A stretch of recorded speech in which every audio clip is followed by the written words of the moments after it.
Magandang gabi, pambungad sa ating newscast. Bumulaga sa mga motorista sa EDSA nitong Martes ng umaga ang biglaang demonstrasyon ng libo-libong miyembro ng Iglesia ni Cristo. Ang kanilang ipinoprotesta ay ang posibleng pag-aresto kay Senator Rodante Marcoleta dahil sa napipintong kasong plunder. Mula sa EDSA White Plains sa Quezon City, may balitang A to Z Live si Stanley Gahete. Stanley.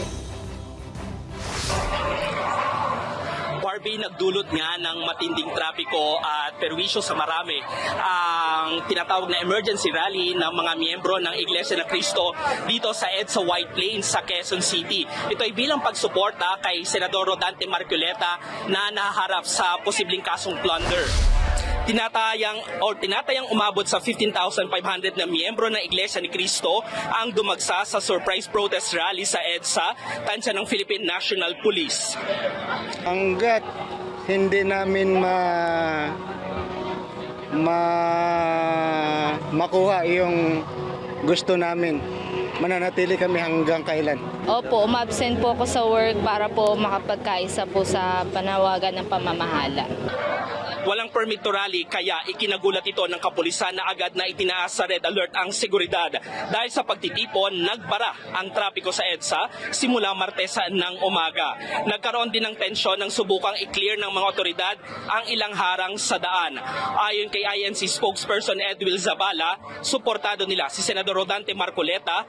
Kinuwestiyon nila kung bakit naharap si Marcoleta na isa ring INC member sa posibleng pag-aresto sa kasong plunder, gayong ang senador nila ang nanguna sa pag-imbestiga sa malalaking issue ng korupsyon. Hindi tutol ang Iglesia ni Cristo sa pagpapatupad ng batas. Pero tutol kami sa pagbaluktot sa batas, lalo na kung ang layunin ay para pagtakpan ang katiwalian. Nag-ugat ang kaso sa 75 milyong piso na campaign funds ni Marcoleta noong 2025 na hindi umano idineklara bilang campaign contribution sa kanyang filing sa Commission on Elections. Depensa ni Marcoleta, natanggap niya ang donasyon bago ang official campaign record or campaign period at hindi pa siya opisyal na kandidato. Suportado naman ni Senador Alan Peter Cayetano ang protesta ng Iglesia ni Cristo. Plunder for campaign contribution na hindi nakinabang in the sense that hindi naman yumaman si Senator Marcoleta doon. Mensahe naman ni Vice President Sara Duterte, ang pagtitipon ng mga INC members sa EDSA ay sumasalamin umano sa pagkadismaya sa Marcos administration.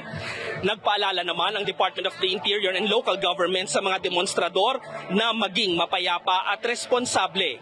Inutusan din ng DILG ang pulisya na magpatupad ng maximum tolerance kasabay ng security at traffic management measures.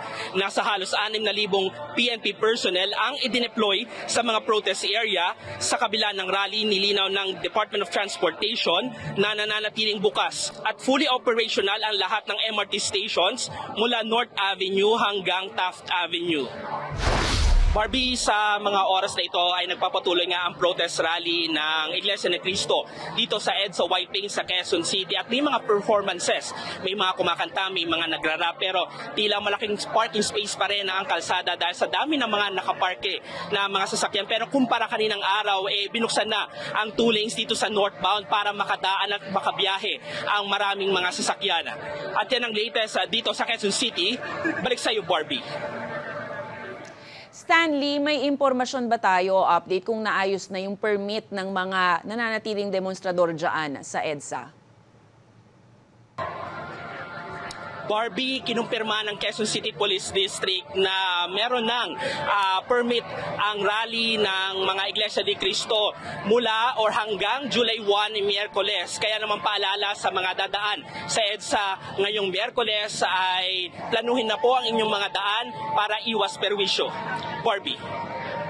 Maraming salamat, Stanley Gahete.